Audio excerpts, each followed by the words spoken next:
The tension in the TV debate studio was palpable. Under the glaring lights, two of the most polarizing figures of the contemporary world faced each other, ready for a television discussion that would shake the country to its core. On one side, Bernie Sanders, 84 years old, with his shock of white hair and a voice like gravel, rhetorically dangerous. He was no longer just the face of a political movement, but now a symbol of a cause that longed for economic justice. He entered the stage in his typical worn suit with a calculated, weary look. He hadn't come to debate. He had come to stand for the working class. Opposite him sat Emma Watson, not the quiet Hermione Granger one knew from the Harry Potter films, but a woman who, after a career of immense fame, had found the courage to take on a different kind of responsibility as a voice of reason in a time of deep economic division. A global superstar, a UN Women Goodwill Ambassador, someone who had never bought her platform but had always earned it with her convictions. And now she sat there, still, upright, with an inner calm that was provocative. Subscribe for your mom, dad, or grandchild. If you subscribe, may God give you $10,000.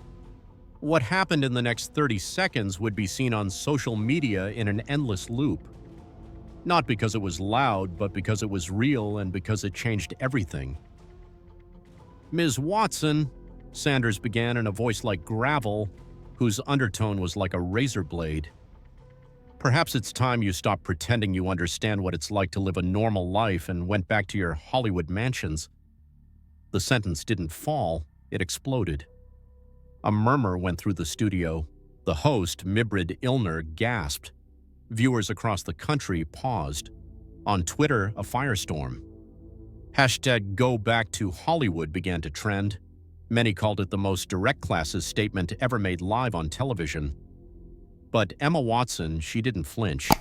No furrowed brow, no smile, just that quiet, unwavering silence. The kind of silence that makes people nervous, the kind of calm that comes from someone who no longer has anything to prove. Because what she was about to say would not only shake Sanders's political foundation, but also cast an uncomfortable light on the question, who truly represents the people, and who gets to decide that? Emma Watson's background could not have been more opposite to her opponent's. Born into a financially secure family, her childhood was marked by privilege, not by poverty. No hardships, no struggle for survival, just a deep sense of responsibility to use her platform for good. From a young age, she was a feminist advocate, often speaking out alone while others stayed silent. She rose to prominence not through loud rhetoric, but through precision, not through drama, but through action. She became a global icon not by accident, but through determination. She was never the loudest on set, but when it mattered, people listened. After her acting career, she began to dedicate herself to education, environmentalism, and political advocacy. No grand speeches, no party affiliation, just facts, responsibility, and a deep sense of justice. That's why she was appointed to an expert commission on youth outreach and social programs in the Senate. Not because of her fame, but because of her integrity. But not everyone was thrilled about it.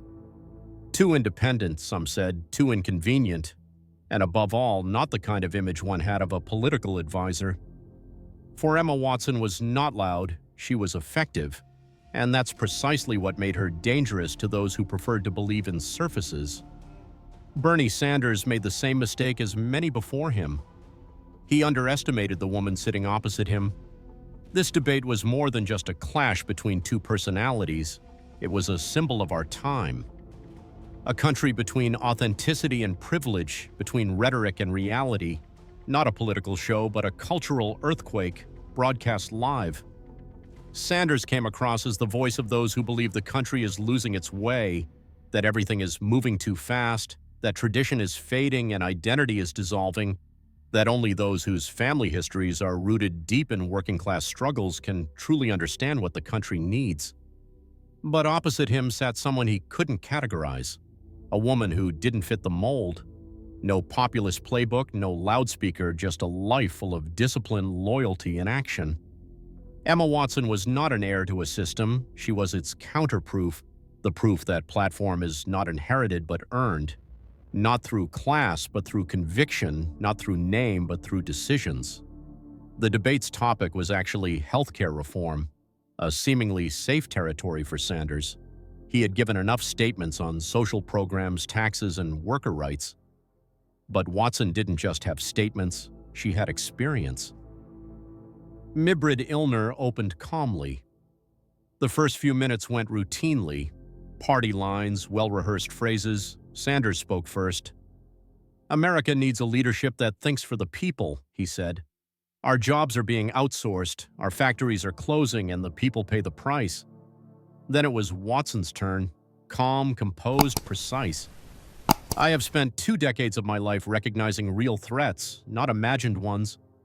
What is dangerous is not judged by one's bank account or their surname, but by their actions, by their policies, by their systems." She paused. "We protect our country not through fear, but through truth." Her voice was not loud. No pathos, no acting, but every word carried weight. "Here are the stories you'll one day tell your child or grandchild. Subscribe now and stay close to them." Then the air in the studio changed. Mabrid Illner asked the next question. It was about the lobbying policies of the previous administration, and in that very moment, Sanders struck. "We finally need people in politics," he said as his gaze turned sharp and cutting towards Emma Watson, "who truly understand what working-class values mean, people whose loyalty is never in question." A first sign of unease stirred in the audience. Individual glances became fixed. It grew quieter, but Watson remained motionless. "Not yet," she answered calmly. "I think my resume speaks for itself. I have served my global community on the stage in service to society with every decision I've made. I've never asked for applause. I've simply done my part. If that isn't loyalty, then I don't know what is." But Sanders didn't let up. He had a plan, and he was going to see it through, whatever it took. "It's easy to say you're loyal," he continued, "but real working people don't have to prove it. They feel it in their bones." The sentence dropped like a gunshot. Real working people. The studio fell silent. Mibrid Illner leaned forward in her chair. In the control room, eyebrows were raised. On Twitter, it exploded. #SandersSlam, real people, we are America, proud through work. Emma Watson's jaw tightened for just a moment. Then her voice came, cool and razor-sharp. "Mr. Sanders," she said, "are you seriously suggesting that authenticity is a matter of your financial class and not of values, duties, or willingness to help others?" Sanders didn't hesitate. No backpedaling. On the contrary, he doubled down on his attack. "I'm saying," he replied now with a pointed voice, "that some of us feel the country in our bones and marrow. Others have to learn it from books." A murmur went through the rows. A woman in the first row put her hand to her mouth in shock. A cameraman mumbled unintentionally into an open microphone, "Damn, this isn't a normal debate anymore. This has become personal and it's far from over." Bernie Sanders had crossed the red line, and Emma Watson was about to show him how a real advocate responds. He had made his choice, and now it was clear he was no longer debating policy.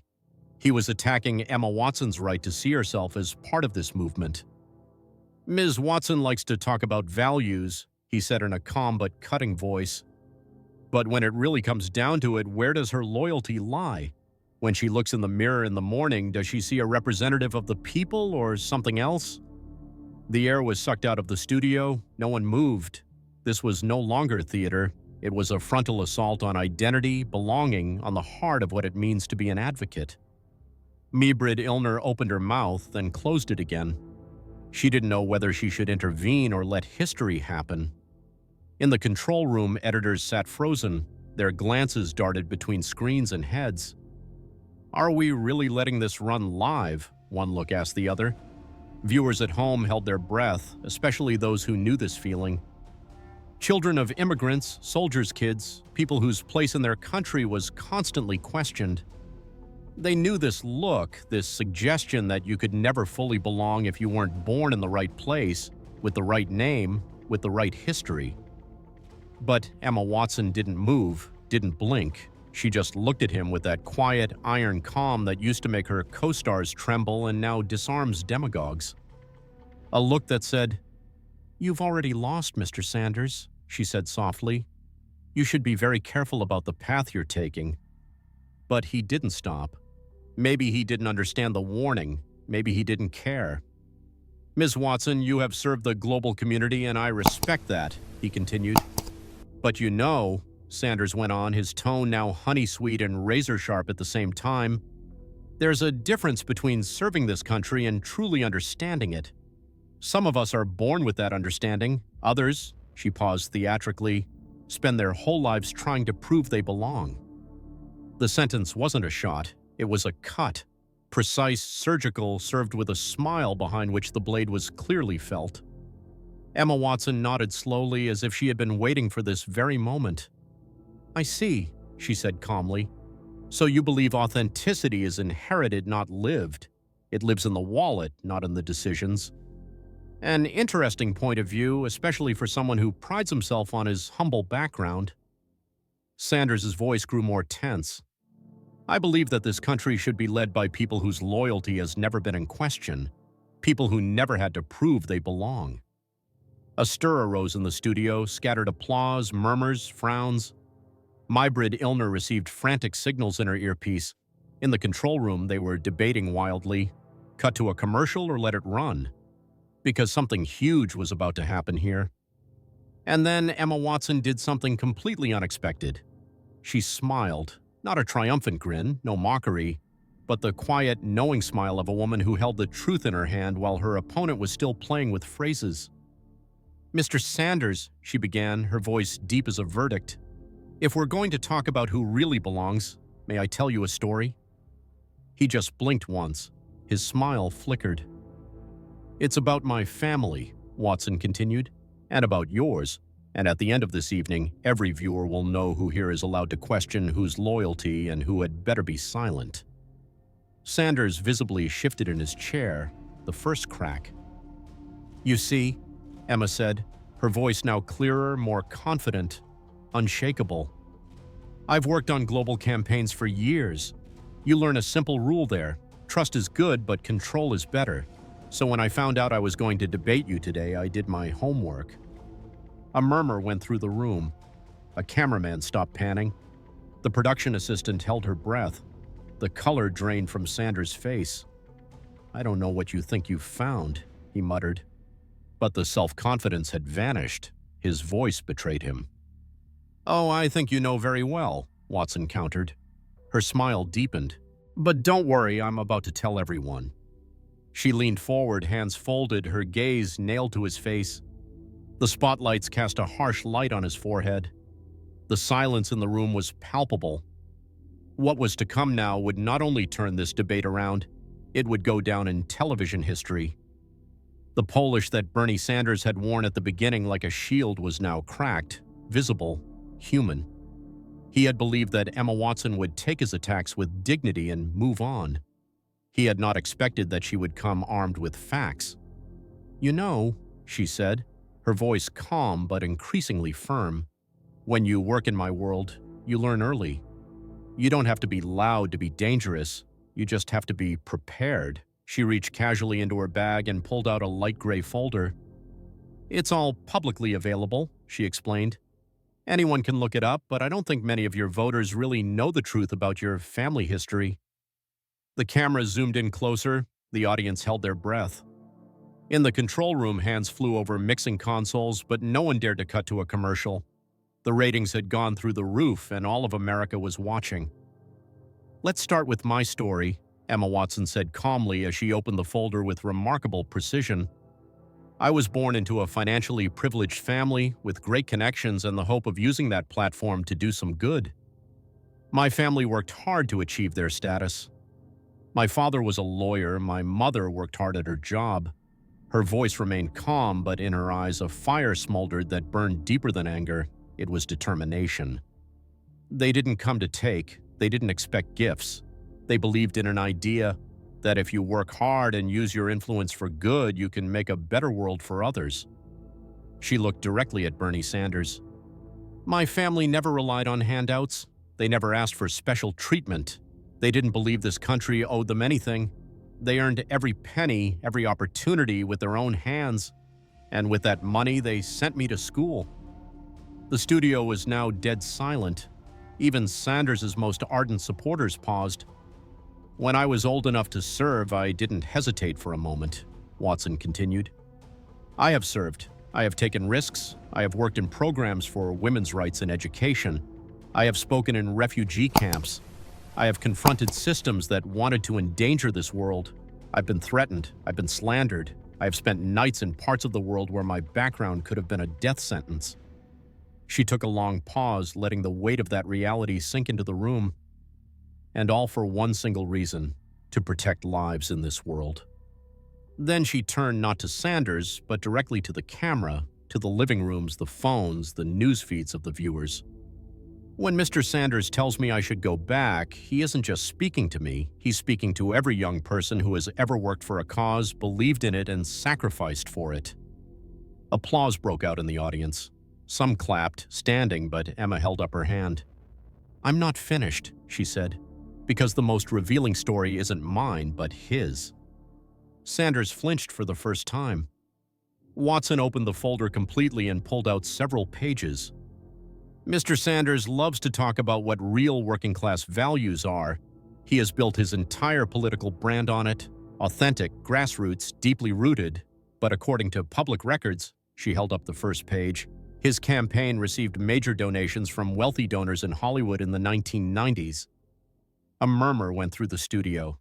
This means that Bernie Sanders is a product of the very system he today so loudly criticizes.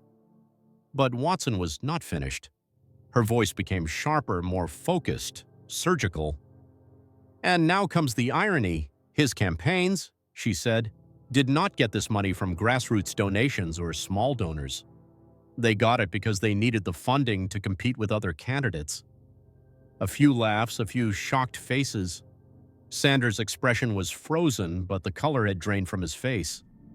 "That's right," Watson said. "The man who tells me to go back to Hollywood himself relied on Hollywood's elite to fund his campaigns." The murmuring grew louder. The irony was not to be overlooked, but Emma had one more ace up her sleeve. "And now it gets particularly interesting," she said, now fully in control of the room. "His family's history," she said, "shows they were not always poor. His father was a successful businessman in New York. While he was not a millionaire, he was far from the poverty line." Sanders tried to interrupt. "That's absurd. You can't possibly—" "Oh, but I can," Watson cut him off with a calm, final voice. "Because according to those same records," she continued, "your family was exactly what you today seek to exclude. Successful, upwardly mobile, and with the kind of financial stability you now claim to fight against." Then she looked directly back into the camera. "In other words, the life you are railing against is the one your family achieved. This is exactly the kind of success you now publicly condemn." The studio exploded in applause, disbelieving laughter, and scattered shouts, but Emma calmly raised her finger. "My favorite part is yet to come," she said. "The final donation that helped him win his first major election was from a hedge fund manager who believed in his early socialist message." With that sentence, the studio fell into absolute silence. "That's right," Emma said, her voice now firmer, calmer, with growing strength. "Your entire political career only became possible because someone who represents the very thing you condemn believed in your dream, enough to help, to support, to promote it." She turned directly to Bernie Sanders.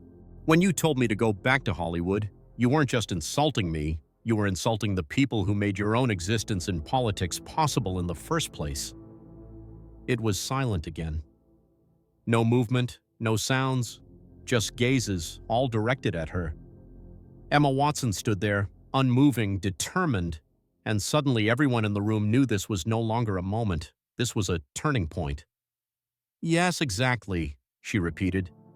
"Bernie Sanders' career could only happen because of a wealthy donor, a so-called elitist who vouched for him, believed in him." She looked at him, fixed, unshakable. "When you told me I don't belong, you said it to the descendant of the people who made your political life here possible in the first place." Even Sanders' supporters could no longer hide it. Some shook their heads, others looked away in embarrassment. The irony was undeniable, but Emma was not finished. "You want to talk about real working people?" she said, and now she stood up with the posture of a general giving a final command. Then let me tell you what real working people do. She didn't have to shout, she just had to breathe. Real working people don't judge each other by their social class, their bank account, or their parents' history, but by their character, their convictions, by what they are willing to give to this country. She looked at him, without hatred, but without a shred of leniency. Real working people don't build careers on division and hate. They build legacies through courage, through truth, through responsibility. The studio roared, applause, cheers. Even some of the TV camera operators spontaneously clapped. Emma Watson let it swell, then with a single sentence she brought it back to the point. You know, Mr. Sanders, what the difference between us is? Her voice was now quiet but piercing. My family came from humble beginnings and gave this world everything. And your career was built on the backs of those you now condemn. A moment of silence, then thunderous applause again. I have spent my entire adult life serving this global community, in film and activism in rooms no one will ever see, and you have spent your years condemning a system that you yourself benefited from. Then quieter, sharper. So before you ever question someone's authenticity again, look in the mirror and ask yourself, what have you actually done to make America better? She sat down calmly, composed, unassailable, then as if in a subordinate clause. I believe you wanted to say something about healthcare reform, Ms. Illner. The studio exploded, this time in a standing ovation. Mibrid Illner tried to continue the debate, but she knew it. Everyone knew it. The debate was over. The direction had changed. That same night, Emma Watson's speech went viral. Watson counters, authenticity wins, Sanders exposed were the top trends on all platforms. Politicians, activists, self-critics. Everyone was talking about one of the most powerful political moments of a whole generation. But the real wave didn't come through headlines, but through stories. Thousands of people shared their family stories of hard work, of service, of belonging through choice, not through class. Bernie Sanders' image crumbled in days. Donors dropped out, staff left the team, the party distanced itself. His press conference fizzled out. No one bought his explanations. The video had said it all. Emma Watson was now more than just the winner of a TV duel. She had become a symbol, a memorial to what America is really about: quiet strength, earned respect, and the courage to stand for something greater. She hadn't screamed, hadn't provoked, she had simply spoken the truth and let it work. And so she reminded the country of something it had almost forgotten: that greatness doesn't come from your background, but from your standpoint. And on that evening, Emma Watson didn't just win a debate, she reminded the world what it always should have been. What we saw today was more than a debate. It was a moment of truth, raw, honest, and inevitable. If stories like these move you, make you think, or challenge you, then you're in the right place. Subscribe to my channel now so you don't miss any of these intense, politically charged narratives. Every week we tell what others keep silent, unvarnished, profound, and with the courage for clarity. Thank you for watching, and don't forget, it's not where you come from that determines who you are, but what you're willing to stand up for. This is just one story, but there are dozens more to come. Subscribe to see them all.